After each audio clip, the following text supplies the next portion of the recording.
అనుకున్నప్పుడు అందరూ ఏమన్నారంటే మీరు వస్తే ఇది మాకు ఈ రిలీఫ్ ఆపరేషన్స్కి ఇబ్బంది అయిపోద్ది మాకు, దయచేసి మీరు ఈ రిలీఫ్ ఆపరేషన్ మీరు అడ్డం అయిపోతారని చెప్పేసి వారి సూచన మేరకు నేను ఆగిపోవాల్సి వచ్చింది.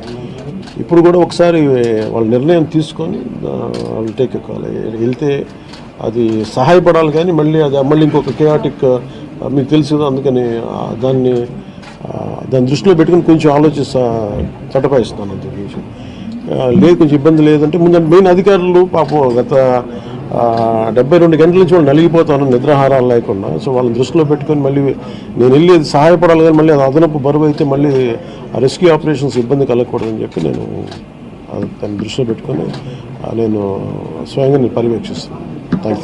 4 రోజులుగా పవన్ కళ్యాణ్ ఉప ముఖ్యమంత్రి రాలేదు, ఎక్కడ వెళ్ళని చెప్పి విపక్షాలు ఆరోపణ చేస్తున్నాయి, బాధితులను పట్టించుకోలేదని చెప్పేసి ఆరోపిస్తున్నాయి. ఏం చెప్తారు? ఫిజికల్గా మీకు కనిపించడం పద్ధతి అంటే వాళ్ళు ఏమనుకుంటారు, నేను బోట్ వేసుకొని రెస్క్యూ చేయడం కుదరదు కదా, ఆ బాధ్యత లేకుండా ఎందుకంటే అది ఏంటంటే అనాలి కాబట్టి అంటమే తప్ప ఎంటైర్ మీరు చూస్తే మా పిఆర్ మెషినరీ, మన పిఆర్ పంచాయతీరాజ్ మెషినరీ మొత్తం ఎంటైర్ వర్క్ చేస్తూ ఉన్నాం మా సైడ్ నుంచి.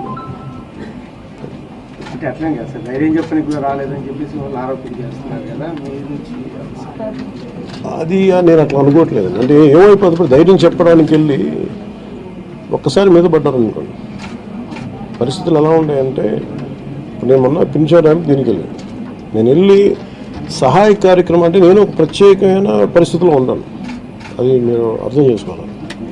ఇప్పుడు నేను వెళ్ళి కూర్చుంటే వెళ్ళిపోవద్దని రెస్క్యూ ఆపరేషన్స్కి ఇబ్బంది కలగకూడదన్న ఒకటే నన్ను ఆ సూచన ఒకటి నన్ను ఆపేదాను, అంతమించి వేరే అవ్వలేదు.